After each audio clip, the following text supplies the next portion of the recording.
Magandang araw mga ka-aerial defense, may ibabahagi na naman ako sa inyo. Dahil ngayong araw na ito ay may pag-uusapan tayo tungkol sa depensa, mga barkong pandigma ng China sinundan ng missile frigates ng Pilipinas, pero bago tayo magpatuloy huwag mo muna kalimutan mag-like, share and subscribe, manatiling nakatutok sa aming channel para updated ka sa balitang militar at West Philippine Sea.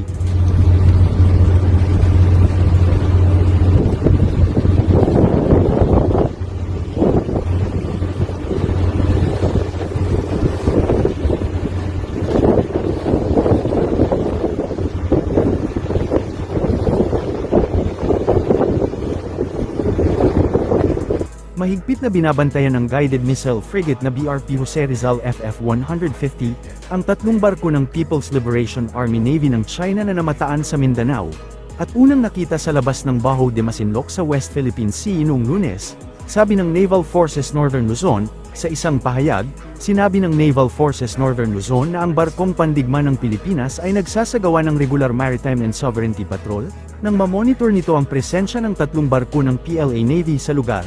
Ang misyong ito ay iniutos ng Northern Luzon Command o NOLCOM, sinabi ng Naval Forces Northern Luzon, na ang pagkakaroon ng plano sa lugar ay sumasalamin sa ganap na pagwawalang bahala ng People's Republic of China sa internasyonal na batas at sinisira ang kapayapaan at katatagan sa rehiyon.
Namataan din ang dalawang barko ng China Coast Guard na CCG-3301 at 3104, sa tinatayang 70 hanggang 75 nautical miles mula sa baybayin ng Luna La Union nitong Lunes, 3 ng Pebrero.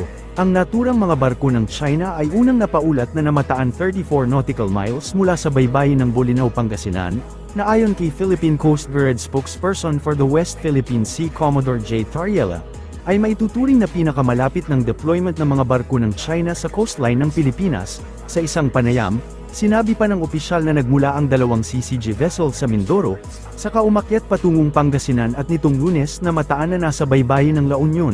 Aniya, patuloy ang pagkilos ng dalawang barko ng CCG, hindi tulad ng tinaguriang monster ship na umaaligid lang sa may baybayin malapit sa Zambales. Hindi pa alam aniya sa ngayon kung saan maglalagi ang naturang mga barko ng China.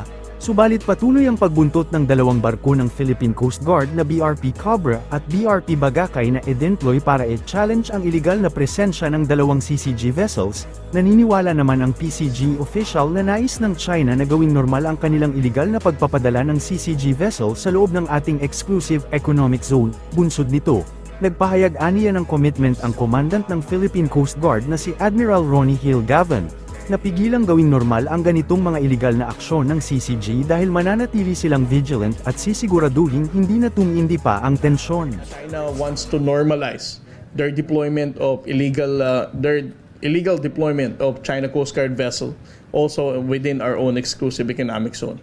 At dahil dito, the Commandant of the Philippine Coast Guard, Admiral Ronnie Hill Gavan, has expressed his commitment na this kind of illegal actions of the China Coast Guard will not be normalized because we are going to remain vigilant at the same time to ensure that the tension will not escalate. The difference of these two China Coast Guard vessels with that of the China Coast Guard monster ship, etong pagdikit niya ng 34 nautical miles yesterday ay continues. It started na nanggaling to sa may Mindoro, no?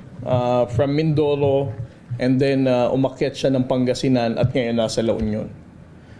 We still don't know where will be the final area na kung saan maglalagi itong China Coast Guard vessels na to. But our 2 Coast Guard vessels will ensure na bubuntutan natin ito. Patrolling in the sea area of the People's Republic of China in accordance with the law. Your behavior has threatened our safety of navigation. Please keep at least 2 nautical miles away from our vessel. Philippine Coast Guard Vessel 4409. This is China Coast Guard Vessel 3104. Patrolling in the sea area of the People's Republic of China in accordance with the law. Your behavior has threatened our safety of navigation. Please keep at least 2 nautical miles away from our vessel. Over. 4409. This is China Coast Guard 3104. Patrolling in the sea area of the People's Republic of China in accordance with the law. Philippine Coast Guard 4409. This is China Coast Guard 3104. Patrolling in the sea area in accordance with the law. Over. Para sa mas madaming update tungkol sa ating depensa, paki-follow at like muna ng aming page na nasa description na ang link. Huwag mo na rin kalimutan mag-like, share and subscribe. Pindutin mo na rin ang bell para updated kayo sa aking mga bagong video. Maraming salamat po.